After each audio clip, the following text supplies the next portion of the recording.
Hi, this is Matt Donegan from Business Spotlight. I'm here with Karen. Karen, tell me about you. Tell me about your business. Hi, Matt. Thanks very much for having me. My name's Karen Simmons, and I am the founder of a business called Travel Matters. And I also founded a campaign called Make Travel Matter. Okay. So how long has the business been going? So we are celebrating 25 years of trading this year, and we've been doing lots of interesting things within the business and with our clients. We've got a wonderful it's a bi-monthly competition that's going at the moment, but we're going to be celebrating in September with a big party in central London. Fantastic. 25 years in business. Well done. Considering the number of business failures within the first 5 years, let alone 10, 25 years is quite some achievement. So can I just ask you, what made you start the business in the first place? So I left school after having done A-levels. I don't think the education system was quite right for me. I was very much a bit of a lone ranger, let's say, in the sense that academia didn't quite suit my style of learning. So I did come out of school with some A-levels, French, German and art. And with the languages, I think that's really what was the main driver to go overseas and to try and improve on those languages. So I found myself working in Germany, actually, spoke German, and also in France, spoke French as well. And the work was generally seasonal work, like a ski chalet hostess, an area manager for a villa company. I did a fair amount of tour guiding around Europe for a company called Top Deck Travel, whereby we were taking young New Zealanders and Australians, 18 to 35-year-olds, all around Europe, which was very hard work. But it was all these different aspects of tourism and hospitality that basically empowered me and gave me the perhaps deluded impression that I could then set up in business on my own, which I tried to do, and obviously failed at some aspects of jumping over hurdles and not actually getting over them. But it's through some of those failures as you start up in business that can refine you, and certainly did refine me, and enabled me to then set up the business that I have now, Travel Matters. So you had a slogan just now, but could you tell me what that slogan is again? Or campaign? Yes. So the business is called Travel Matters. Yes. But in 2009, when I was celebrating, was it 2009? Sorry, it was basically when I was celebrating 10 years of the business. I was on the River Ganges at a place in India called Varanasi. I'm not sure whether you've traveled to India before, but Varanasi is a very spiritual place. Yes. And I had an epiphany moment while I was celebrating the 10 years of the business. And that was, I was kind of praying actually, thank you for 10 years of the business. What does the next 10 years look like? And I swear I heard an audible voice say, make travel matter. And then it's like, okay, well, what will that look like? And it's a campaign that has grown organically into giving tips and nudges, really. It's not a sort of wagging the stick at people or telling them how they should travel, but it's trying to encourage them to think and travel with more consideration and with more respect and be a more responsible traveller. So yeah, make travel matter was the slogan I think you were referring to, Matt. It was, yeah. And you've explained it really well there. So, and the philosophy behind it is making sure that the traveller, when they go somewhere, obviously they're being respectful. They're not trying to bring their culture and drag it with them. They're trying to drag the culture out of the environment that they're in. Absolutely, yes. I think the main part of that message is that when we travel, that we have to remember that we're visitors in host communities, and well, you've probably seen it or read about it in the media. There's quite a lot of backlash now with over tourism, hotspots, honeypot spots.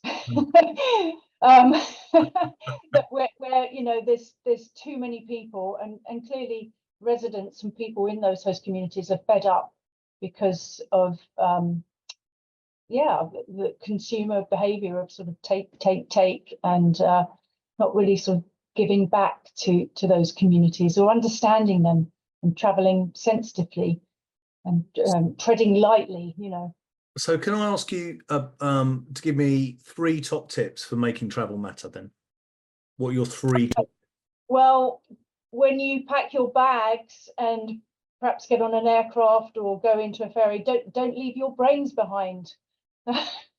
You know, some people, I understand the idea of holiday, holy day, Sabbath, we all need to rest, but yeah, be respectful when you're traveling, and then to consider the places, the people, as well as the planet. You know, we've just recently become a B Corp certified business. Well, we became B Corp certified in 2023, and the pillars of becoming a B Corp certified business are all about people, places, and the planet. Really making sure you recognise your social impact, not just for your employers, your clients, and your local community. So I think that is all embedded in our Make Travel Matter campaign as well. Yeah.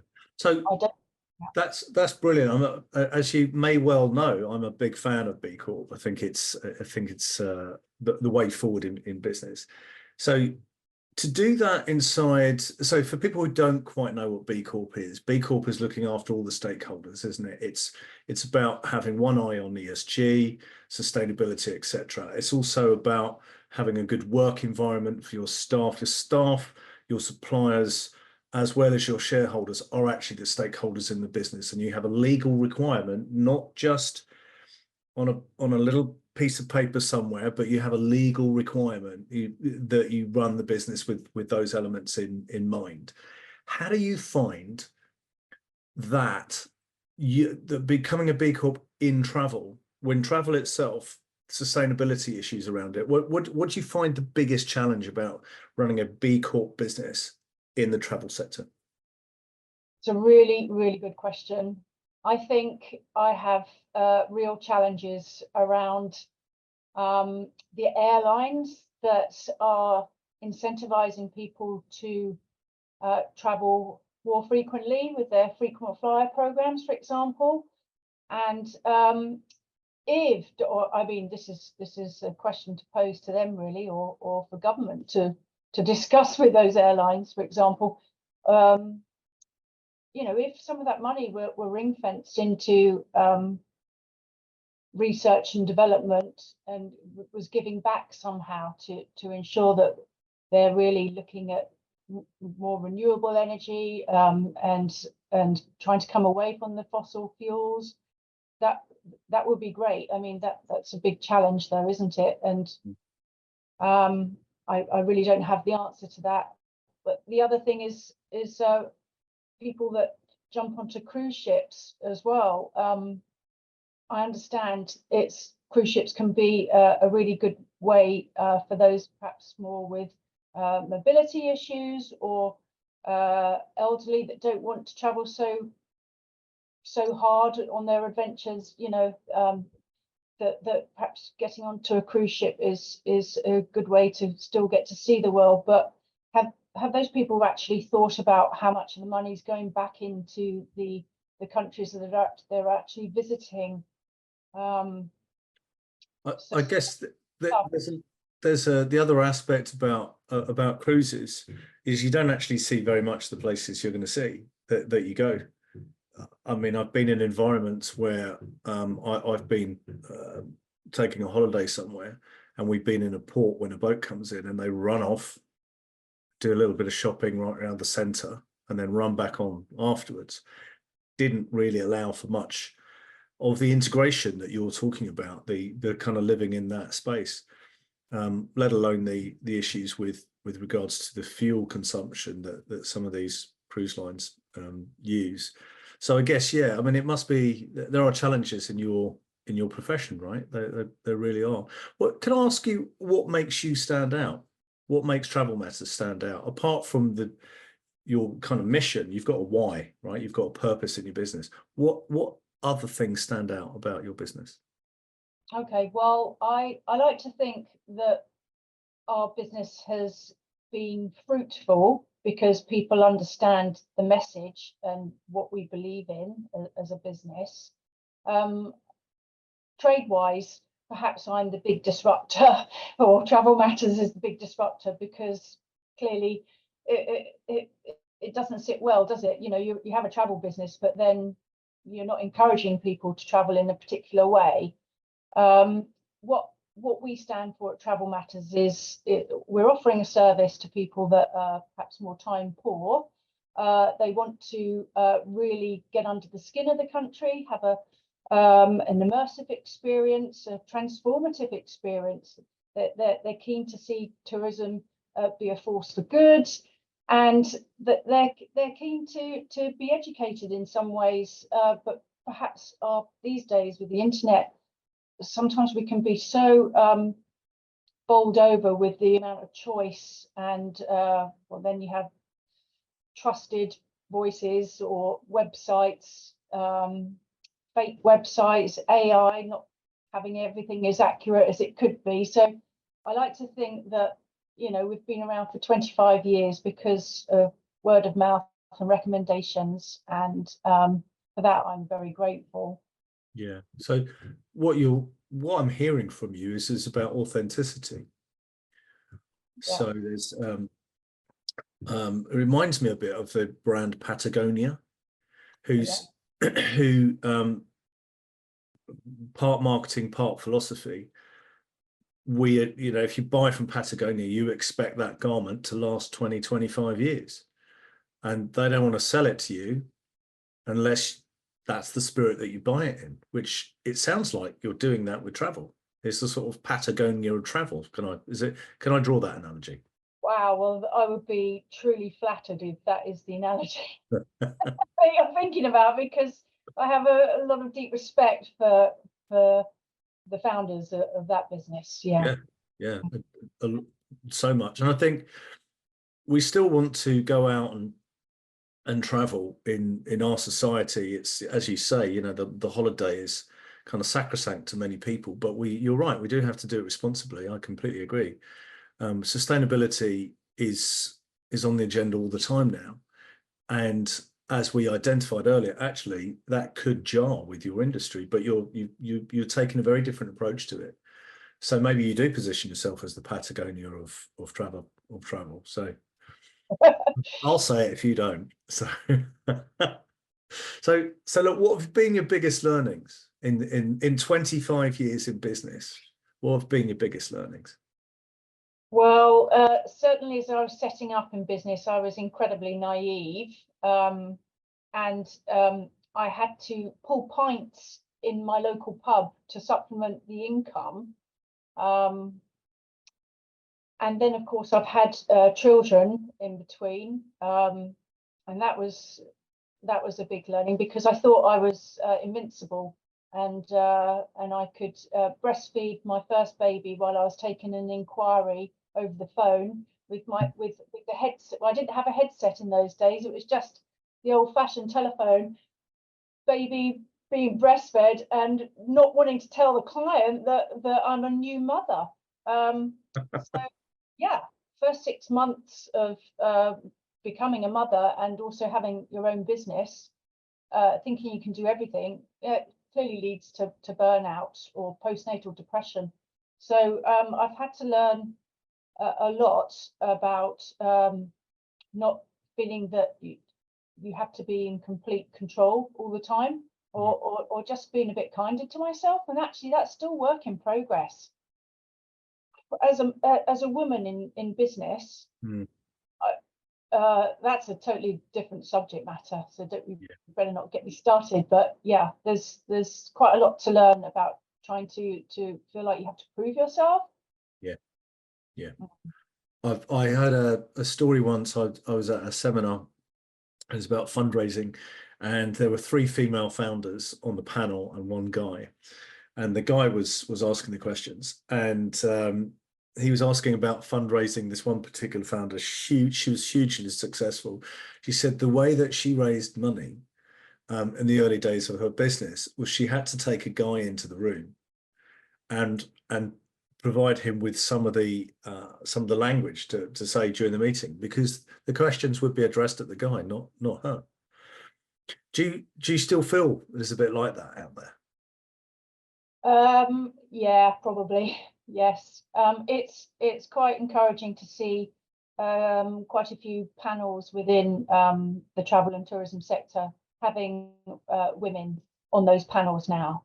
But I've only really seen that happen. I mean, we've all gone through the pandemic, and clearly travel hospitality was massively affected, wasn't it? But I think during those times where it seemed like, okay, well, let's all start anew again, let's try and build up, that there was this sort of catalyst and a movement to build back better, and that did mean having more equality in C-suites and on panels. So it's slow, but I am encouraged. It's definitely happening within my sector now, maybe perhaps more in some of the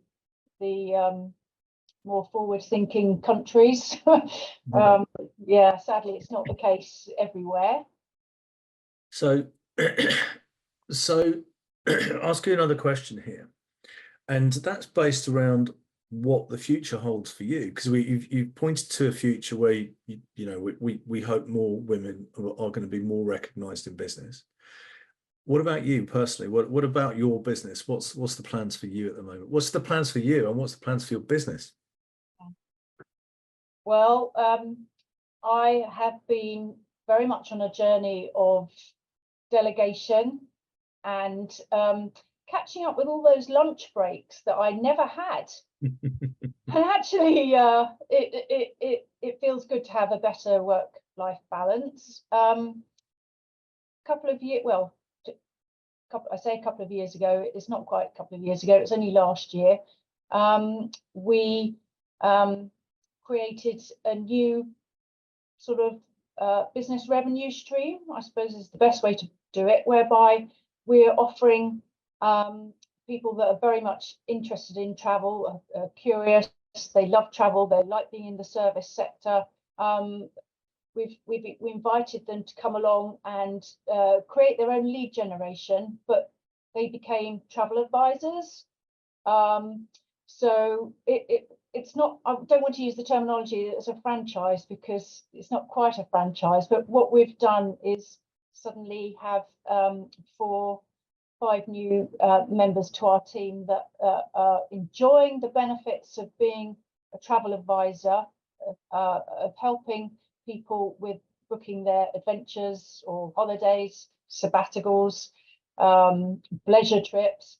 And the way it works in our sector is that we get commission when we put stuff together through our supply chain. So they can make a bit of money, they can get to travel and experience different cultures and meet new people and just enjoy being in what is quite an incestuous industry, actually, travel and tourism.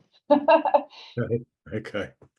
So that's about the business. What about you? So what about your personal goals? How are they aligning with the business objectives? Yes, I think they are actually, Matt. So during the pandemic, when we couldn't travel anywhere, I went back full circle into doing what I did to start with, which was organising retreats for people. So when I was younger and I didn't have kids, I used to organise like kite surfing retreats down in the Western Algarve of Portugal. But that was very niche market, and that's where I was having to pull pints in my local pub to supplement my income. Well, during the pandemic, when we couldn't travel, but only domestic travel, i.e. in the UK, and as we were starting to do our B Corp certification, which took over 14 months, I thought, well, I'm going to start organising retreats around my new pastime. I have been doing this for 15 years. I like swimming in outdoor swimming, cold water swimming, and there's a lot of benefits around cold water immersion. So I organised some retreats in Scotland, and I'm kind of half Scottish, I suppose, or quarter Scottish, my father is. And so I've been hosting these retreats in Scotland, wild swimming and creative writing. And what we say is that once you've got into the water, you come out feeling like you can do anything. You get a real natural high. It's very, very good for you, both physically as well as mentally. And I think it sort of sharpens your focus and unlocks creativity. So I'm enjoying this kind of sweet spot of enjoying my pastime, which is swimming outdoors, and bringing more people on the journey with me. I'm quite evangelical about the benefits. And so I trained as an open water lifeguard, believe it or not. So I was able to host these retreats safely and responsibly. And that's what I'm enjoying doing now as well. Yeah.